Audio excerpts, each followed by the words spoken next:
Hey, I'm with 12-time world champion Ken Climo and now 5-time United States disc golf champion. How's that feel, Ken? Feels pretty good. Yeah, I know we talked about it early in the year. I had you down for the FGCU clinic, and we talked about that tournament. It was special to you. You know, you felt you were injured the year before, and it looked like to me like you were focusing a little bit on that. Tell us about that.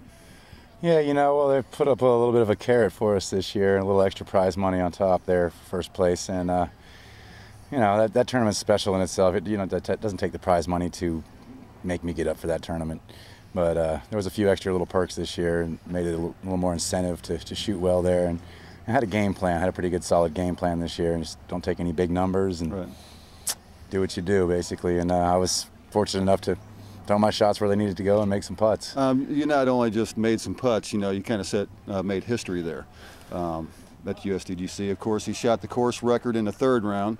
You kind of spared yourself away from the other guys, and then like we talked about earlier, made it a little bit easier on that 4th round or 5th round. Yeah, 4th round, which I also tied the course record on. I played just stupendously. Had a chance to break it on the last hole, but I threw it OB.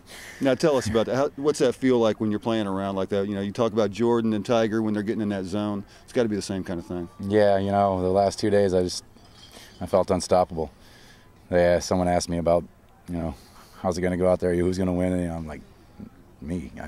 There's no doubt about it. Someone asked me that after the 2nd round. I was leading by 1. And that's what you got to have, especially at that level. Yeah, I mean, I just had a feeling. I had a great game plan going, and I was throwing my shots where I wanted to. Well, enough about that. That's history. We got the Moccasin Lake. I'll have to do that one. But we got the Moccasin Lake Open, 2007. You pretty much you're 11 under in the 1st round, kind of set the stage. Yeah, you know, it's nice to get off to a good start and be leading the pack. That's a good place to play from for me.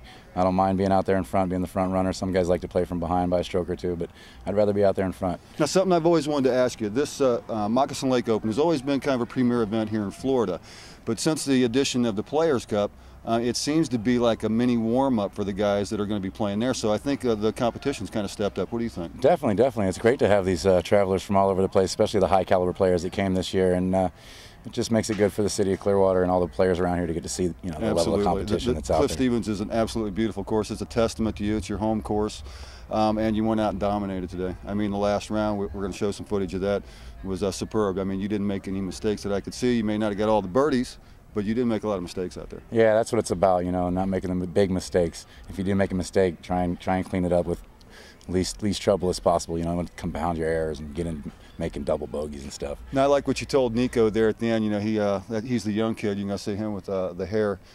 He said he was coming back to get you next year, and you had a little advice for him. What was that? Oh, I told him, you know, I shot the numbers I've been shooting every year, the same, just about the same, about 36 under every year. So you know what it takes. Come back and get me. Not the first guy said he's going to come back and get you. Not at all. Hey, Ken, it's always a pleasure talking to you, and congratulations this year as well. Thanks. And good luck going into the Players Cup. You're definitely going to be the favorite going into there, even though Avery's, you know, the returning champion. I think everybody knows you're going to be the favorite going in. Yeah, you know, I haven't won that one yet, so I'm looking to get another notch on my belt. I see that look in his eye again, folks. So don't be surprised if we come away with the championship there. Thanks. All right, good talking to you again, bro. Appreciate it.